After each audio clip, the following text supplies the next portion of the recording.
Khomeini കൊല്ലപ്പെട്ടതിന് ശേഷവും ഇവിടെ ഖൊമൈനിയെ അനുകൂലിക്കുന്നവർ പ്രതീക്ഷിച്ചിരുന്നതും പ്രചരിപ്പിച്ചതുമായൊരു കാര്യമുണ്ട്.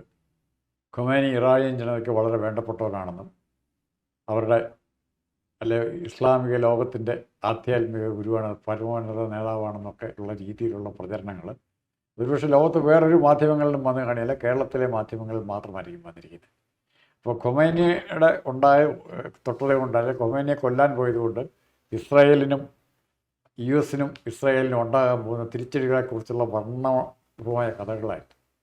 പക്ഷെ ഒരു സത്യം, എന്ത് തിരിച്ചടിയാണ് ഇതുവരെ ഉണ്ടായത്? എന്ത് തിരിച്ചടിയാണ് ഇതുവരെ ഉണ്ടായത്? അപ്പോൾ തിരിച്ചടി തരും ഇപ്പം അടിക്കുമെന്ന് പറയുന്നതല്ലാതെ, ഇപ്പം തേങ്ങ ഉടക്കുമെന്ന് പറയുന്നതല്ലാതെ, ഈ ചെറിയ ചെറിയ പാവം പിടിച്ച കുഞ്ഞു രാജ്യം കുവൈറ്റിൻ്റെ മേലും ഖത്തറിൻ്റെ മേലും സൗദി അറേബ്യയുടെ മേലും ഒന്നോ രണ്ടോ പടക്കം പൊട്ടിച്ച് കളിച്ചതല്ലാതെ അതിനപ്പുറത്തേക്ക് അനങ്ങാൻ പറ്റും? സ്ത്രീകൾക്കോ മനുഷ്യർക്കോ മാനുഷികപരമായിട്ടുള്ള ഒരു സ്വാതന്ത്ര്യവും നൽകാതിരുന്ന ഒരു ഭരണാധികാരിയെ ഇസ്രായേൽ അമേരിക്ക സംയുക്തമായിട്ട് ഇല്ലാതാക്കിയിരിക്കുന്നു. അതിലും വലിയൊരു തിരിച്ചടി എന്താണ് വേണ്ടത്? അത് ലോകം നമ്മൾ മനസ്സിലാക്കേണ്ടത്. ഇപ്പം നമ്മുടെ മുമ്പിൽ ഒരു വാർത്ത വന്നാൽ, സാമാന്യ ബുദ്ധി ഉണ്ടെങ്കിൽ, ഒരു 2 ആഴ്ച മുമ്പ് ഇറാനിൽ നടക്കുന്ന കലാപങ്ങളെക്കുറിച്ച്, അല്ലെങ്കിൽ 1 വർഷം മുമ്പ് ഇറാനിൽ നടക്കുന്ന സ്ത്രീകളുടെയും കുട്ടികളുടെയും കലാപങ്ങൾ, മുല്ലപ്പൂ വിപ്ലവം പോലെ സമാനമായ കലാപങ്ങൾ, അല്ലെങ്കിൽ ജെൻസി കലാപം പോലെ നടന്ന കലാപങ്ങൾ, അതിൽ പങ്കെടുത്ത പെൺകുട്ടികൾ, ഇതെല്ലാം ഇഷ്ടംപോലെ പടങ്ങളും ചിത്രങ്ങളും വാർത്തകളും വന്നുകൊണ്ടിരുന്നതാണ്. അതിനെ ക്രൂരമായി ടെങ്സിയാവ് ടാങ്ക് കയറ്റി പിള്ളേരെ അടിച്ചമർത്തിയ പോലെ അത്രയ്ക്ക് ക്രൂരമായിട്ടാണ് ഖൊമൈനിയും അതിനെ അടിച്ചമർത്തിയത്. ഈ അടിച്ചമർത്തപ്പെട്ടവർ ഖൊമൈനി മരിച്ചപ്പോൾ യഥാർത്ഥത്തിൽ മനസ്സുകൊണ്ട് അവർ സന്തോഷിച്ചിരിക്കും. പുറമെ പറയാൻ ഇപ്പോൾ തൽക്കാലം പേടിയായിരിക്കും. നാളെ ഖൊമൈനിയുടെ ഉണ്ടായ ആ വൈരാഗ്യം അതിശക്തമായിട്ട് ഇവിടെ ജനങ്ങൾ പ്രകടിപ്പിക്കും. ആ പ്രകടിപ്പിക്കുന്നതിൽ ഖൊമൈനിയുടെ ഓർമ്മകൾ പോലും ഇല്ലാതാവും. അടുത്തിടെ ഏറ്റവും കൂടുതൽ വൈറലായിട്ടുള്ള ഒരു ചിത്രമുണ്ട്. അതായത് ഖൊമൈനിയുടെ കത്തുന്ന ചിത്രം. ആ ചിത്രത്തിൽ നിന്ന് സിഗരറ്റ് വലിക്കുന്ന ഇറാനിലെ സ്ത്രീകൾ, ഹിജബില്ലാത്ത വളരെ സുന്ദരികളായിട്ടുള്ള സ്ത്രീകൾ എല്ലാ സ്വാതന്ത്ര്യം അനുഭവിക്കാൻ വേണ്ടി ആഗ്രഹിക്കുന്നു. അപ്പം അവർ ഖൊമൈനിയുടെ കത്തുന്ന ചിത്രം, ആ കത്തുന്ന ചിത്രത്തിൽ നിന്ന് സിഗരറ്റ് വലിക്കും.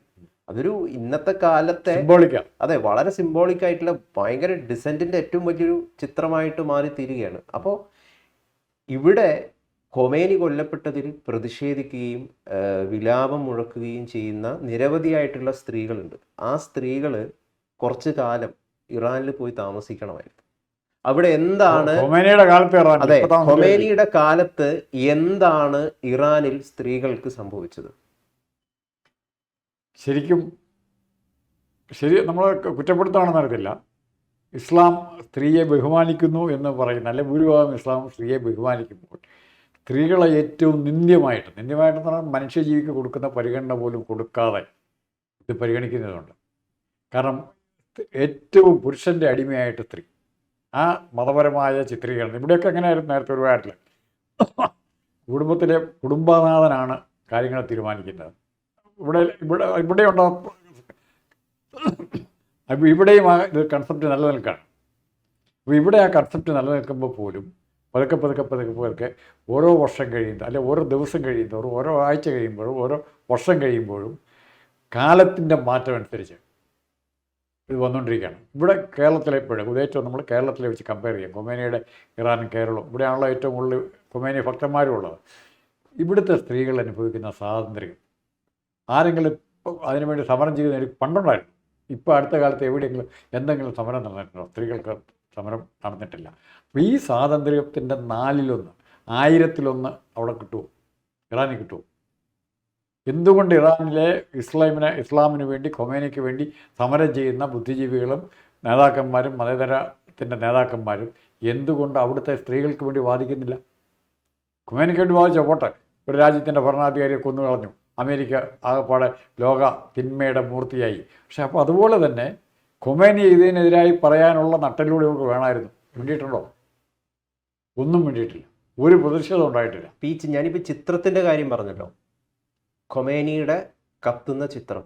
ആ കത്തുന്ന ചിത്രത്തിൽ നിന്ന് സിഗരറ്റ് വലിക്കുന്ന സ്ത്രീകൾ, അവർ ഹിജബ് ധരിച്ചിട്ടില്ല, സുന്ദരികളായിട്ടുള്ള മുസ്ലിം സ്ത്രീകൾ.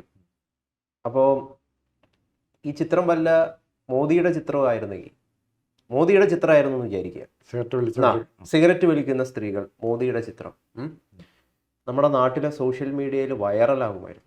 ആളുകൾ സ്റ്റാറ്റസ് ആക്കുമായിരുന്നു. പ്രത്യേകിച്ചും SFI പിള്ളേർ, പ്രത്യേകിച്ച് SFI പിള്ളേരടക്കം സ്റ്റാറ്റസ് ആക്കിയിട്ട് ഇതാണ് വിപ്ലവം എന്നൊക്കെ പറഞ്ഞിട്ട് നടത്തുമായിരുന്നു. പക്ഷേ ചിത്രമായിരുന്നതാ നരേന്ദ്രമോദിയുടേതല്ല, ഇറാനിലെ ഇവരുടെ സഹപാഠികളായ പെൺകുട്ടികളുടേതാണ്. അല്ലെ, ഇവിടുത്തെ പെൺകുട്ടികൾ, ഇവിടുത്തെ SFI പിള്ളേരുടെ ആശയുടെയൊക്കെ പെങ്ങന്മാരെന്ന് പറയാം.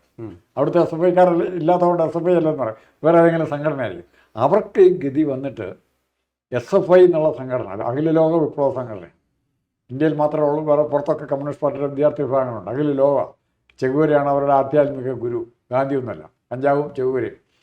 അത് ഇന്നലെ പാലക്കാട് പാർട്ടിയുടെ ജില്ലാ സെക്രട്ടറി പറഞ്ഞു, ആശ്രയുടെ കഞ്ചാവ് വലിയെ പറ്റി അങ്ങനെ പറഞ്ഞു. പിന്നെ PK ശശി ഇന്നലെ കൺവെൻഷനിൽ പറഞ്ഞ കാര്യം നമുക്കറിയത്തില്ല, ഇവയിൽ വലിച്ച് നമ്മൾ കണ്ടിട്ടില്ല. പക്ഷേ ഇതേ രീതിയിൽ വളർന്നു വരുന്ന ഒരു തലമുറ ഇവിടെ ഇറാനിലെ പോലെ അടിമകളുടെ ഒരു തലമുറ കൂടി ഉണ്ടാക്കിയെടുക്കുക. ഇറാനിലെ പോലെ അടിമകളുടെ ഒരു തലമുറ, അതാണ് കമ്മ്യൂണിസ്റ്റ്. അത് ആ റോള് ഇറാനിൽ ഖൊമൈനി ചെയ്ത റോള് ഇവിടെ പിണറായി വിജയൻ ചെയ്യുന്നു. ആരും ചോദ്യം ചെയ്യാൻ പാടില്ല.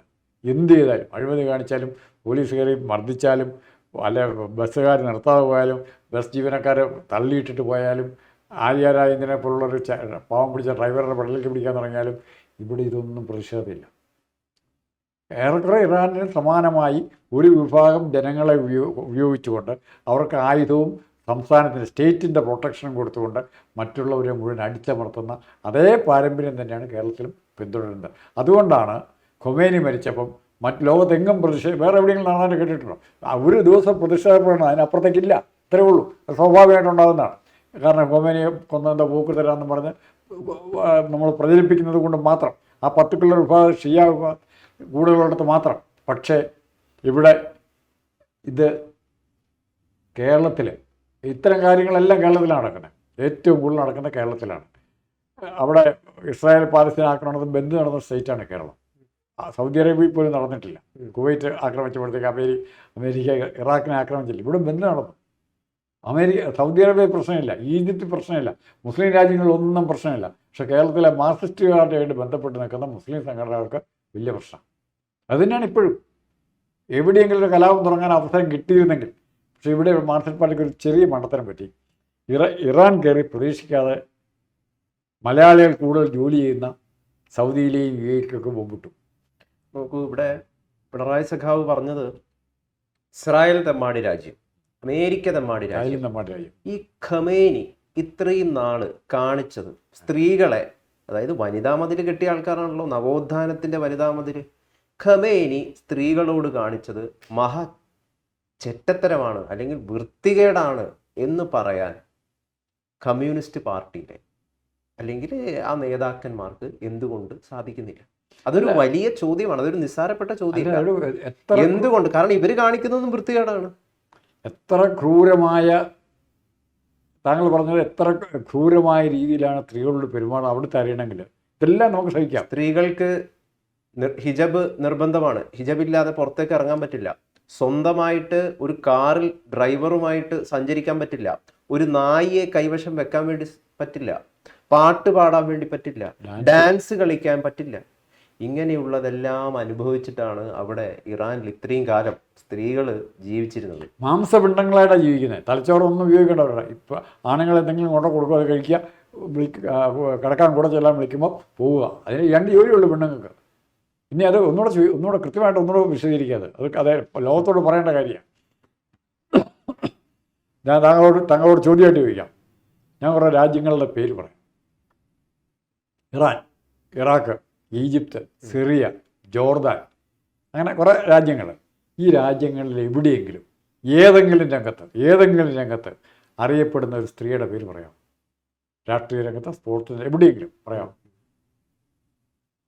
എന്നാൽ പറയാവുന്ന 2 മുസ്ലിം രാജ്യങ്ങളുണ്ട്. എവിടെയാണെന്നറിയാമോ? ബംഗ്ലാദേശും പാകിസ്ഥാനും. മലാല യൂസഫലി അല്ല, അത് സമരരംഗത്ത്, അല്ലാണ്ട് അവർ പോയില്ല. സ്റ്റേറ്റ് പ്രസിഡന്റ് വരെയായില്ലേ? പാകിസ്ഥാൻ്റെയും ബംഗ്ലാദേശിൻ്റെയും പ്രസിഡന്റ് വരെയായില്ലേ? അപ്പോൾ ഈ 2 രാജ്യത്തും സ്ത്രീകൾ രാഷ്ട്രീയ അധികാരം വരെ പിടിച്ചെടുത്തു. എന്തുകൊണ്ടാണ്? അവർ ഇന്ത്യൻ സബ് കോണ്ടിനെൻറ്റിൻ്റെ ഭാഗമായിരുന്നു പാകിസ്ഥാനും ബംഗ്ലാദേശും. നമ്മുടെ കൾച്ചർ അവരെ സ്വാധീനിച്ചിട്ടുണ്ട്. മറിച്ചല്ല സംഭവിച്ചിരിക്കുന്നത്. നമ്മുടെ ഇവിടുത്തെ കൾച്ചർ, ഇവിടെ സ്ത്രീകൾക്ക് കൊടുത്തിരുന്ന സ്ഥാനം അത് പാകിസ്ഥാനിലും ബംഗ്ലാദേശിലും കിട്ടിക്കൊണ്ടിരുന്നു. ഇനിയിപ്പോൾ കുറേശ്ശെ കുറയ്ക്കാൻ ജമാഅത്തെ ഇസ്ലാമിയൊക്കെ ബംഗ്ലാദേശ് വന്നിട്ട് കുറയ്ക്കാൻ നോക്കും. എന്നാൽ പോലും ആ സ്ഥാനം അവിടെ കിട്ടിക്കൊണ്ടിരുന്നു.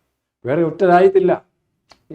അതാണ് ഇവിടെ സംഭവിക്കുന്നത്. ഖൊമേനിക്ക് അടക്കി ഭരിക്കാൻ പറ്റുന്നത് ആ കൾച്ചർ അവിടെ വളർത്തിയെടുക്കാൻ പറ്റിയുണ്ട്.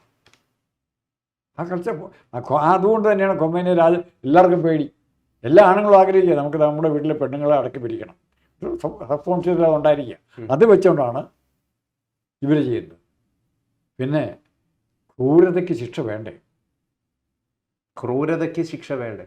ഖൊമേനി ക്രൂരത ചെയ്യാത്ത ഒരാളായിരുന്നു. അല്ല, ഖൊമേനി മഹാനായിരുന്നു, ഒരു പുണ്യാത്മാവായിരുന്നു. ഖൊമേനി പുണ്യാത്മാവായി അയാൾ നാളെ വേണമെങ്കിൽ അവധി കൊടുക്കണമെന്ന് പറയും. രക്തസാക്ഷി ദിനം പ്രഖ്യാപിച്ച അവധി പറയും. പിണറായി വിജയൻ പ്രഖ്യാപിക്കും. 10 വോട്ട് കിട്ടിയാൽ ഒരു അവധിയല്ലേ പോവുള്ളൂ. 10 വോട്ട് കിട്ടും. ആ രീതിയിലാണ് ഇവിടെ പ്രവർത്തിക്കുന്നത്. ഇവിടെ ഗാന്ധി കൊന്നു. ഗാന്ധി ആരെങ്കിലും അങ്ങോട്ട് കൊന്നിട്ടാണ്. ഇത്ര ഗാന്ധിയുടെ രക്തസാക്ഷിത്വം ഖൊമേനിയുടെ രക്തസാക്ഷിത്വം കൊണ്ട് താരതമ്യപ്പെടുത്തുന്നു. അത് രണ്ടും കൂടെ താരതമ്യം ചെയ്യുമ്പോൾ ഹെറാന്ന് വിളിച്ച് അപ്പോഴും ഗാന്ധി ജീവിച്ചിരുന്നെങ്കിൽ ഗോഡ്സെ തൂക്കുകൊല്ലം വിധിക്കലായിരുന്നു പറയുന്നത്. ഗാന്ധി ജീവൻ കിട്ടിയിരുന്നെങ്കിൽ ആ വധശ്രമത്തിനും ഗോഡ്സയുടെ പേരിലുള്ള കേസ് ദൂരെ കളഞ്ഞായിരുന്നു. അത് ഗാന്ധി. അപ്പം അങ്ങനത്തെ ലീഡർഷിപ്പ് ഇസ്ലാം ലോകത്തില്ല, കുറേ നാളായിട്ടില്ല. പണ്ട് ഈജിപ്തിലൊക്കെ നാസർ എന്നൊക്കെ പറഞ്ഞ ആൾക്കാരുണ്ട്. എൻ്റെ ചോദ്യം വീണ്ടും ഞാൻ സ്പെസിഫിക് ആയിട്ട് ഒന്നും കൂടി ചോദിക്കുകയാണ്. അമേരിക്ക തെമ്മാടി രാഷ്ട്രം, അമേരിക്ക കാണിക്കുന്നത് തെമ്മാടിത്തരം. ഇസ്രായേൽ തെമ്മാടി രാഷ്ട്രം, ഇസ്രായേൽ ബെഞ്ചമിൻ നെതന്യാഹു കാണിക്കുന്നത് തെമ്മാടിത്തരം.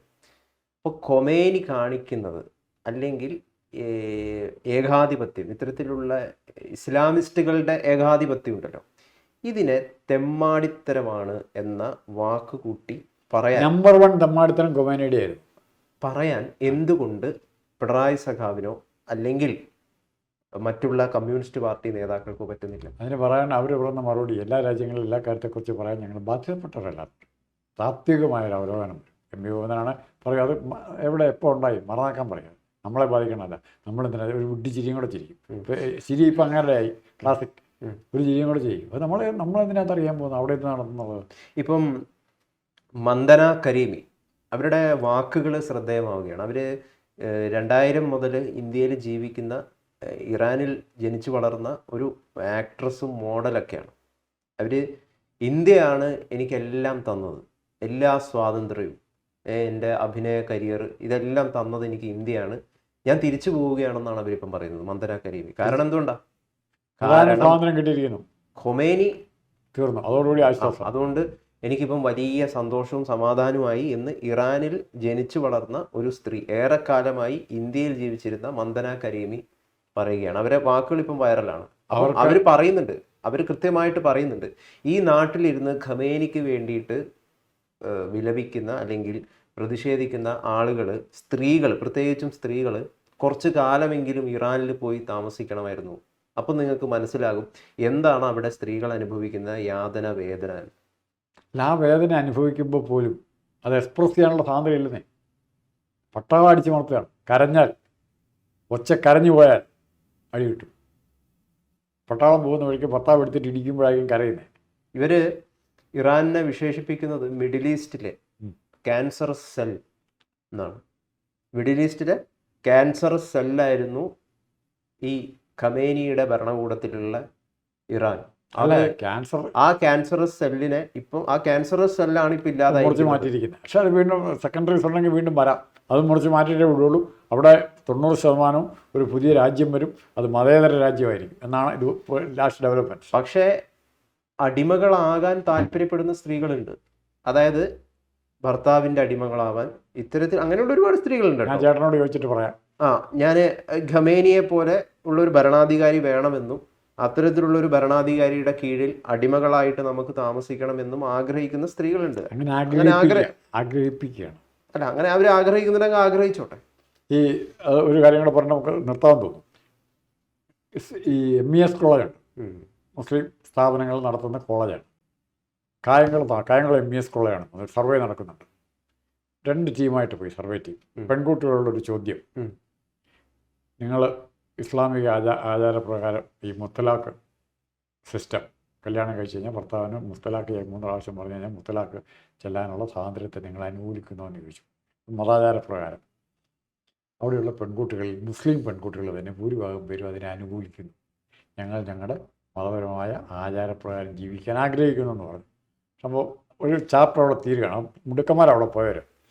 പക്ഷെ അത് പൂർത്തീകരിക്കാൻ സമ്മതിച്ചില്ല. മാനേജ്മെൻ്റ് ഇടപെട്ടു, അത് കൊടുക്കാൻ പാടില്ല. അടുത്ത ചോദ്യം എന്നാണെന്നറിയോ, വേറൊരു ക്ലാസ് റൂമിൽ പോയി ചോദിച്ചത്, നിങ്ങൾ ഇന്ന് ക്ലാസ് വിട്ട് വീട്ടിൽ നിന്ന് ചെല്ലുമ്പോൾ നിങ്ങളുടെ ഉമ്മായും അനിയത്തിമാരും കരഞ്ഞുകൊണ്ട് വഴി നിൽക്കുക. എന്നാ കാര്യം ചോദിക്കും, ഞങ്ങൾ നമ്മുടെ ബാപ്പ നമ്മളെ മൊഴി ചൊല്ലി നമുക്ക് അങ്ങോട്ട് കയറാൻ മേലെ വേറൊരു സ്ത്രീ വന്നിട്ടുണ്ടെന്ന് പറഞ്ഞാൽ അതിനെ നിങ്ങൾ അനുകൂലിക്കുമെന്ന് വെച്ചാൽ എന്നാ പറയും? അനുഭവിക്കാത്തടത്തോളം കാലം ഇത് വലിയ സുഖം തോന്നും. ഒന്നും ആരൊരു ബാധ്യതയില്ല, ഒറ്റ കാര്യം, 2 കാര്യം തിന്നുക, പിന്നെ ഉത്പാദനം നടത്തുക. ഈ 2 കാര്യം വെച്ച് വേറൊരു കാര്യമില്ല. സമൂഹത്തിന് എന്തെങ്കിലും സംഭാവന ചെയ്യുന്നുണ്ട്? എത്ര ആയിരങ്ങളുടെ ഊർജ്ജമാണ് ഈ സമൂഹം പാഴാക്കുന്നത്. അതിനെപ്പറ്റി മിണ്ടുന്നില്ല. ഈ സ്ത്രീകളെല്ലാം അമേരിക്കയിലൊക്കെ ഫൈറ്റർ ജെറ്റിൻ്റെ പൈലറ്റുമാരായിട്ട് വരെ പോകുന്നുണ്ട്. ഇന്ത്യയിലും പോയി തുടങ്ങി.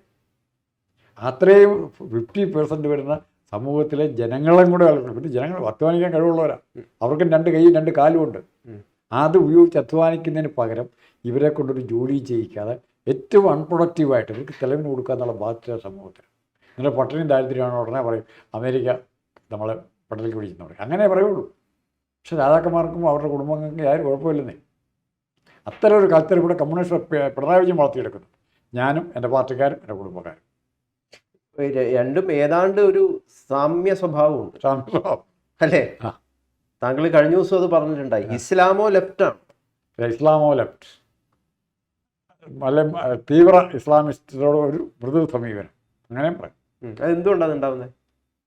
അതേ രീതി ഇവർ പാർട്ടി മുമ്പോട്ട് കൊണ്ടുപോകാൻ ആഗ്രഹിക്കുന്നു, അടിച്ചമർത്തി കൊണ്ടുപോകാൻ ആഗ്രഹിക്കുന്നു. അടിച്ചമർത്തലിൻ്റെ വാസന ഇവിടെ പ്രത്യയശാസ്ത്രപരമാണെങ്കിൽ അവിടെ മതപരമായി, ആചാരപരമായി. ഒരിടത്ത് ഖുറാനും ഒരിടത്ത് കമ്മ്യൂണിസ്റ്റ് മാനിഫെസ്റ്റോയും, രണ്ടും അടിച്ചമർത്താനാണ് പഠിക്കുന്നത്. അതാണ് മുഖമുദ്ര. അതാണ് മുഖമുദ്ര. അടിച്ചമർത്തലാണ് മുഖമുദ്ര.